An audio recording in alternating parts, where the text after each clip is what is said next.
Hey man, say man, if you not following me on all my social medias right now, what the fuck is you doing, man? Follow me on all my social medias right now, and if you don't, I'm gonna come to your house and I'm gonna take everything up in your fridge, man. YouTube, it's siahh3k. And we back with another reaction video. Yeah, dude. Today we got 5 most disturbing corners of the internet by Chilling Scares. This nigga just got 1,000,000 views in 11 days. Whoever's running this Chilling Scares YouTube account, bro, I know you're making some dog shit. Like, this nigga's going crazy, man. But we're gonna turn off the light just to make the video more scary. Boom! And it's 1 in the morning right now while I'm making this video. Let's check it out. A user under the name Box uploaded a new location to the website Urban Exploration Resource. The listing looked routine, an abandoned hotel in Atlanta, but buried in the photo gallery was a horrifying set of images that would set off one of the darkest internet mysteries that remains unsolved. Urban Exploration Resource, or UER, is an old online forum built around people documenting and discussing abandoned buildings and other forgotten urban spaces. This particular location was an abandoned hotel somewhere in Atlanta, Georgia, where Box and a few friends had gone to photograph whatever had been left behind before the building was cleared out. At first, nothing about the hotel seemed unusual. It had 4 floors, rows of ordinary-looking rooms, and wide interior walkways that looked down over a pool in the center of the building. And judging by the personal belongings still scattered throughout some of the rooms, it could not have been emptied very long ago. According to Box's own description of the location, though, the final chapter of the hotel had been anything but quiet. This hotel was built in 1972, renovated in 1993. It spent most of its life as a major chain hotel. In 2004, the hotel became independent of the major chain. The main business model after that was a long-term stay hotel. This attracted many drug dealers and other illegal business to the hotel, and it was raided by the DEA and local authorities at least once. After many years of trouble, it closed in February 2006. But even with such a grim history, nothing about the hotel's reputation could explain what Box found waiting in one of the rooms on the 2nd floor. Attached to the location was a photo album titled Crime Scene-tastic, Not for the Faint of Heart, Fair Warning. And inside were 6 images of a stack of printed photographs that showed a middle-aged man who had almost certainly been murdered. Some of them showed him dead on the floor with blood pooled across the wood beneath him, while others showed the room where the crime took place with a bed and walls both heavily marked in blood. Naturally, once other forum users saw the gallery, the first thing they wanted to know was whether Box had taken the photographs with him when he left. Because if the prints were still there, they could be turned over to authorities who could figure out where they came from. But Box said he left them exactly where he found them. According to him, there were, quote, authorized people gutting the place, and he didn't want to be seen taking anything. He also explained how the photos were too morbid, and he'd been in too much shock to even consider it. Instead, he posted a map link to the location so anyone in the area could go and retrieve the photos for themselves. But when one of the users visited the very next day and searched through the building, the photographs were already gone. Now, one explanation could be that Box had taken the photographs from somewhere else and attached them to his post for attention. One user even asked if the photos were fake snuff. But when you try reverse searching the images, they don't show up in a single other place online. If they had been taken from a movie or some well-known crime case archive, you would think there must have been at least one other trace of them somewhere online. Which means these prints may be documentation of a genuine crime scene, and the only surviving record of it is this one forgotten forum post from 2006. Unfortunately, nothing about the post gives any clues as to where the prints came from or why they had been left there. Considering the criminal activity at the hotel before it shut down, the simplest theory is that the crime itself took place in one of the rooms, and the photos were taken by whoever did it. Maybe they were supposed to be trophies or some kind of record the killer never expected anyone else to find. Yeah, that's some And if the building shit, really had been raided before it closed, it isn't hard to imagine someone fleeing in panic and leaving the prints behind along with everything else they couldn't take with them. However, there are some problems with this explanation. Firstly, in the photos Box uploaded, the hotel rooms clearly appear to have carpeting, but the crime scene captured in the prints has wooden floorboards. On top of that, if the crime had happened somewhere inside the hotel, you'd expect at least one of the explorers wandering through to stumble onto the room with walls and bedding soaked in blood.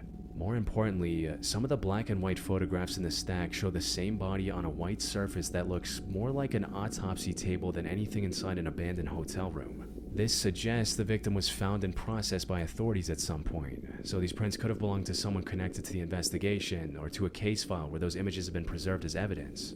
But even though this theory feels far more plausible compared to the idea that the killer simply left them behind, there's still no solid proof that connects the photographs to a real case. Looking through the missing person reports from the Atlanta area from that period doesn't include anyone whose details match the victims in the photographs. This might suggest the crime happened years before the pictures were discovered, or in a completely different part of the country. Unfortunately, this is where the trail simply stops. Even 20 years later, there is still no answer for why someone would carry evidence of a horrific murder into a building scheduled to be torn down, only to toss it into a pile of old clothes and just leave it there. On February 26, 2026, a series of videos began spreading throughout the unregulated corners of the internet, capturing what would soon become one of the most horrifying crimes in Poland's recent history. At first, the footage gave viewers almost no context for what they were seeing. It showed a teenage boy standing in a garage, calmly swinging an axe through the air, like he was practicing to hit something. But the next clip revealed exactly what that practice may have been for. For this video, the camera was inside a home late at night. The same boy entered a room where two people appeared to be asleep. He positioned the camera so the room was clearly in frame and stepped back toward them. He then picked up the axe and began swinging, before either victim had a chance to wake up. As disturbing as this footage was, it unfortunately didn't seem much different from the kind of material that circulates on gore sites. These platforms are full of violent videos, stripped of context, reposted so many times over the years that no one knows when they were filmed or where. But as these particular... I ain't gonna lie, y'all. Bitch, I already got the motherfucking chills. I ain't even gonna sit here and front my shit, y'all. I got the motherfucking chills, ho. Cause what the fuck do you mean this nigga...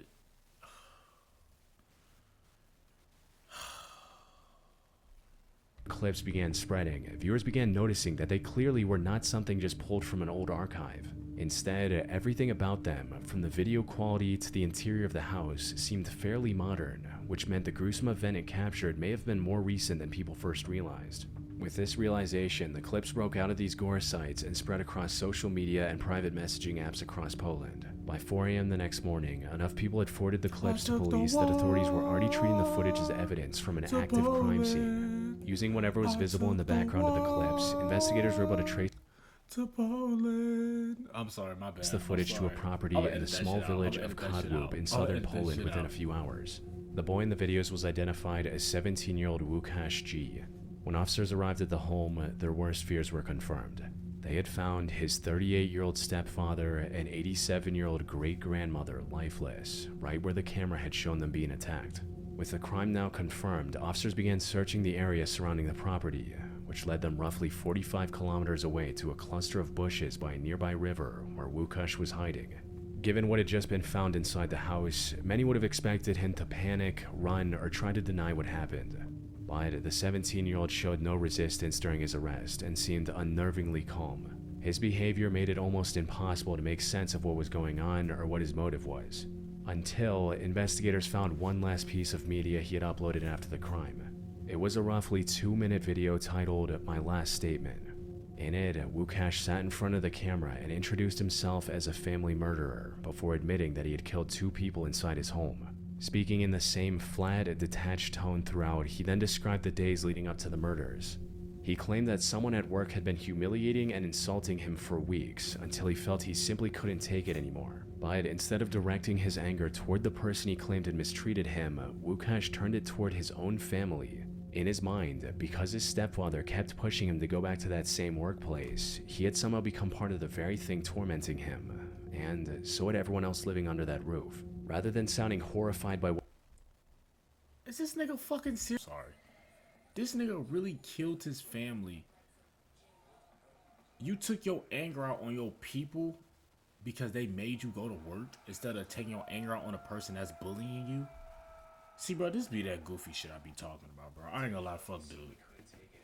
But instead of directing his anger toward the person he claimed had mistreated him, Łukasz turned it toward his own family. In his mind, because his stepfather kept pushing him to go back to that same workplace, he had somehow become part of the very thing tormenting him, and so had everyone else living under that roof. Rather than sounding horrified by what he had done, Łukasz started justifying his crime, saying that, in his opinion, murder was a part of human life, that people had been killing one another since the beginning, and that the only difference now was that someone like him would be called a psychopath for it. Despite that self-awareness, he insisted that he wasn't sick and promised that he wouldn't take another life again. But to anyone watching the videos, his insistence that he wasn't mentally ill was the clearest sign that he was. Yeah. On one hand, he looked composed enough to lecture a camera about the nature of killing, yet on the other hand, he was unable to see anything wrong with the 2 bodies he'd just left behind.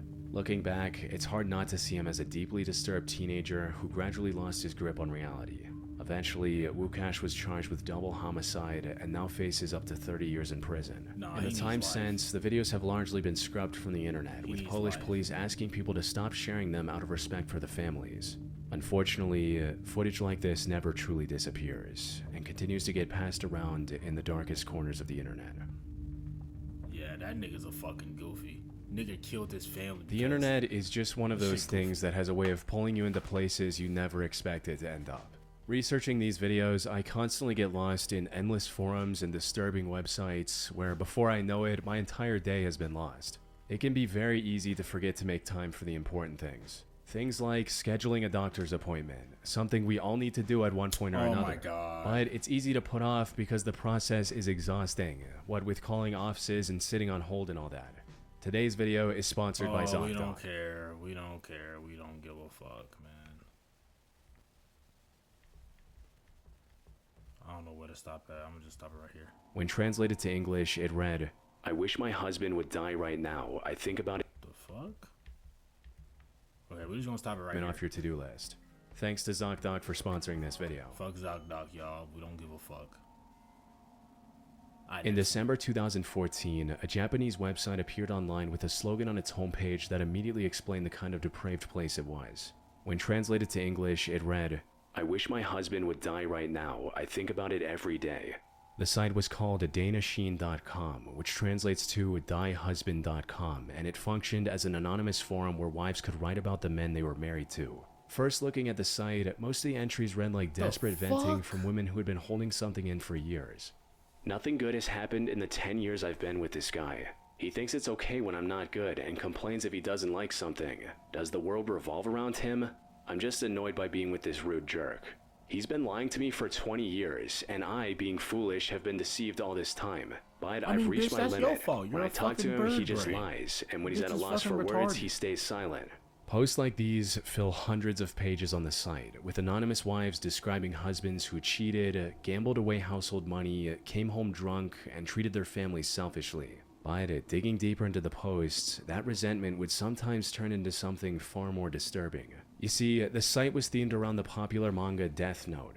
Death Note is a Japanese manga series in which writing someone's name in a supernatural notebook causes their death. And the users treated the forum as exactly that, an online notebook addressed directly to the Grim Reaper, begging him to kill their husbands for them. "How long is this scumbag husband going to live? Grim Reaper, please come and take this scumbag husband away quickly. As soon as possible, please. Good morning, Grim Reaper. I wish my husband would die right now. I think about it every day. He's a truly awful husband. My heart is always in prayer. Please, please, please die soon." What the fuck? Bitch, you wishing... I don't understand. Like, if you hate your husband that much, why are you still with him? Bitch, just divorce. Like, the nigga's not putting a gun to your head and making you stay with him. He ain't beating your... Well, I mean, shit. I don't know. But it's just like, why wish death when you could just leave the person? Like, bro, I don't understand these, bro. People are so fucking weird, bro. Like, it's some weird Mickey Ficky bullshit going on. I ain't gonna front. Bitch, I just spit it all over my motherfucking mic. God damn. Tonight's admin even kept a running counter on the homepage tracking how many husbands had supposedly died, as if the forum itself were taking credit. And when a husband did actually die, the tone of the site became even more unsettling, as the women returned in ominous celebrations. For instance, one woman described finding her husband cold in bed one morning and calling an ambulance. And her post reveals exactly what she felt when the responders confirmed that he had passed away. "Honestly, I'm so happy. Thank you, Grim Reaper." While other users in the comments enviously congratulated her. And as unsettling as all of this tragedy is, these posts aren't even close to the darkest thing on the site. But once you understand the world these women come from, the site starts to look more complicated than it first appears. Japan is a fairly conservative society when it comes to divorce. The simplest way to end a marriage is through mutual consent. If the husband refuses to sign the divorce papers, the wife is forced through mediation and lengthy court proceedings just to get out of a life she no longer wants to be in. Even after separation, most women face judgment from their own families and communities, because divorce carries a level of shame that makes leaving feel like a public failure. And Bro, for who single gives a mothers, fuck? it's Leave even that worse, nigga, as the man. pressure Leave is that often nigga. tied to Don't give a money. fuck. Many of the women writing on See, Dana bro, that's Sheen people's described problem being nowadays, bro. They financially give a fuck about trapped and people's unable to opinions afford a too much. See, bitch, separate a nigga life. like me, I'll So, never to give a many fuck, of them, I don't give a fuck, bitch. A nigga like me, ho, I'll never entertain a fuck bitch opinion. A fuck bitch don't like something I did or something I said, man. Tell that bitch go cry about to her fucking daddy. Nigga, go cry about to your fucking mama. The fuck, ho? I don't give no fuck about no bitch opinion. Bitch, if I want to leave that hoe, bitch, I'ma leave that hoe. I live a bitch in the cold. Oh, I don't report no more. Fuck. the death of their husband genuinely appears to be the only way to ever live a happy life again. And when a platform is built entirely around this belief, it becomes the perfect place for someone already on the edge to convince themselves that taking matters into their own hands is the next logical step, what the fuck, which bitch, I don't is like exactly seeing that. what happened. In some of the most Blood extreme abuse, I don't entries like on the seeing shit like site, that. begging the Grim Reaper wasn't enough. One woman wrote, "I want to somehow find a way to kill my husband without getting caught. I'll pretend to be sad when he dies." Sadly, she wasn't the only one. Some depraved users admitted to preparing bug-infected food and feeding it to their husbands to make them sick. But a few went even further and outlined step-by-step instructions on how to poison a husband by lacing his drinks with drugs that shut organs down slowly without raising suspicion. And because these posts are written anonymously, there's no way of knowing whether they are simply dark fantasies or genuine confessions from women who actually went through with it, which suddenly makes the death counter a lot harder to look at. There's no way to know how many of those deaths happened on their own and how many were planned on this very website. But as depraved as these entries were, some of the hardest ones to read weren't directed at husbands at all. Some of them were written by women who started hoping for their own end. And once you start reading entries like these, it becomes clear that many of the women using this site weren't driven by cruelty. They were writing from places of exhaustion, fear, and years of ill treatment. For some, the darkest thoughts were the only ones that still made sense. And when you read what they were actually living through, it's hard not to understand why. One woman wrote, "My heart is dead. It's being killed by the verbal abuse of my husband, who denies my very existence. When he's in a bad mood, he takes it out on me. He says it's all my fault, that this happened because my character is rotten, connecting even the most unrelated things and denying everything about me. I've tried to forget, to ignore it, and endured it until now, but I can't take it anymore." For others, the ill treatment went far beyond words. "When I was 3 months pregnant with my first child, he pushed me down the stairs during an argument, fracturing a bone that took 6 months to heal. When I was in my 9th month of pregnancy with my first child, he drove me to a remote mountain area, threw me out of the car, and dragged me around." In the end, Dana Sheen, or Die Husband, was built on the desperation of women who felt trapped in lives they couldn't escape. But that same desperation created the perfect cover for people with far darker intentions. Yeah, that was weird. Bitches be drunk. Oh my god, it's always a fucking ass. On the evening of February 22nd, 2023, a 26-year-old Microsoft employee was walking home from the Microsoft One Estera building at around 5:45 p.m. when he noticed a man approaching him while shouting at the top of his lungs. But before he could make sense of what was happening, he was punched to the ground and stabbed 13 times. The entire attack lasted roughly 10 seconds, but it was enough to leave him with a skull fracture, a brain bleed, and nerve damage in both his hands. Just as suddenly as it had started, it stopped. A few bystanders shouted at the attacker, but he simply fled the scene and walked down the street to his own apartment roughly 4 blocks away, leaving a trail of blood that a SWAT team would later follow straight to his door. The attacker was identified as 27-year-old Joseph Richard Cantrell, who was also a software engineer at Microsoft. That connection immediately led police to suspect a workplace rivalry. But according to the victim, he had never seen Joseph before in his life, and the two didn't even work in the same building. So the more investigators learned about the attack, the less it looked like Joseph had been targeting someone he knew. And the only place that seemed to offer any explanation was Joseph's own website. When the investigators went through his personal computer, they found a hidden link to a text file. It was a 234,000-word journal that Joseph had been writing for years and uploaded to the internet just hours before he carried out the attack. And somewhere inside those pages was the answer to why a random Microsoft employee nearly bled to death on a sidewalk that evening. But to understand what was inside the journal, you first need to understand what Joseph believed about himself. And the clearest window into that was the About section on his website. Alongside other surface-level information, Joseph wrote about experiencing what he called neural disturbances, where he claimed to have danced and conversed with processions of rainbow ghost women who kept him company through the night. So, before the journal even began, his own introduction already suggested a mind that wasn't interpreting reality in an ordinary way. And those hallucinations would appear again and again throughout the journal, often during some of Joseph's most important decisions. He had given himself a diagnosis, neural deceleration disorder, a condition he believed caused his neurons to fire at a slower rate, leaving him intellectually suppressed unless he corrected it himself. And the way he corrected it would be the first of many unsettling things revealed throughout his journal. Although Joseph had tagged the file as fiction, his introduction said the exact opposite. According to it, the journal had started as a way to track his drug usage, but eventually became what he described as an overall life journal and literary practice. What followed was a 20-page long catalog of every substance Joseph had consumed in an attempt to treat his self-diagnosed disorder. But Joseph didn't write like someone trying to break free of an addiction.